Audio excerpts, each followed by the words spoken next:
So, Ahsoka episode 1 and 2 have dropped, and people have questions, and I have the answers. The major question in everyone's mind is whether or not Sabine Wren is force sensitive.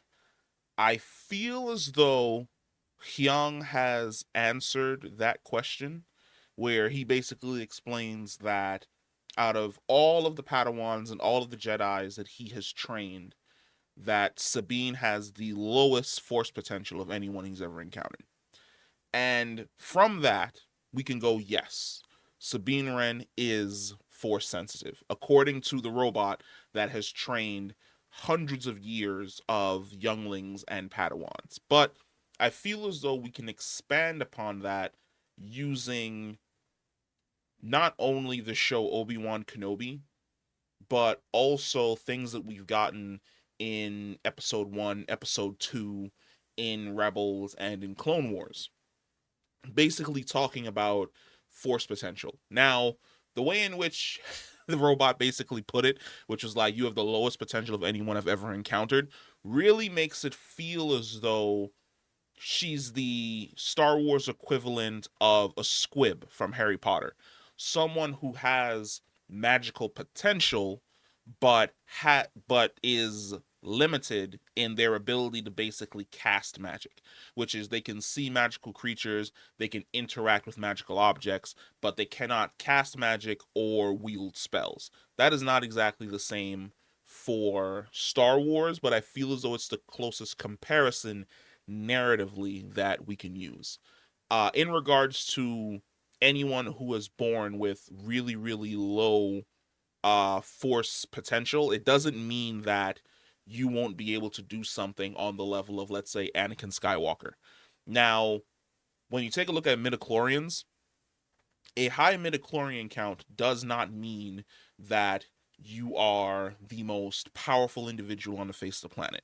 Because we saw that in episode 3, Obi-Wan Kenobi was able to fight Anakin on par and then beat him, even though Anakin Skywalker was the chosen one. A high midichlorian count basically opens you up to the Force, where most people, when they're dealing with the Force, would have to stare through a keyhole. The entire door is open to you. It's one of the reasons why Anakin had so many traits and so many abilities. The ability to speak with droids, a high IQ when it came to working on machines, being able to connect with animals, being able to use certain force abilities that other Jedi weren't able to, being able to see into the future, being able to touch something and see into the past. He was so in tune with the force that he had access to way more skills than most other Jedi.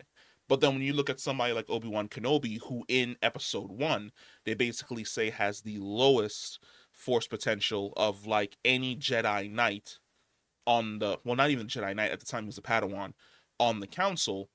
How did somebody with the lowest potential end up fighting Darth Vader to a standstill? It's quite simple. Obi-Wan Kenobi was tenacious. He was an exemplar knight. He was the definition of what the Jedi Order should have been, which is somebody who was completely in tune with the light side of the Force. And as he gained experience and as he became older and he opened himself up more to the Force, he was able to basically accomplish Force feats that would rival that of Anakin. But even though he could rival Anakin in the Force because he was tapping from the same well, he did not have those special skills and abilities that Anakin also possessed. Obi-Wan couldn't see into the future. He wasn't mechanically gifted. He didn't have tactile kinesis where he can touch something and he can see into the past, things along those lines. Those abilities were exclusive to Anakin himself because Anakin Skywalker was the chosen one and had the deepest connection with the Force of anyone on the council. Can Sabine do that? Absolutely. Through training, through dedication. Kanan Jarrus in Rebels actually has a really, really great scene with Hera where they're sitting by the fire, and Hera basically asks him, is Sabine a Jedi now? And Kanan responds that, no, but I can train her to fight like a Jedi.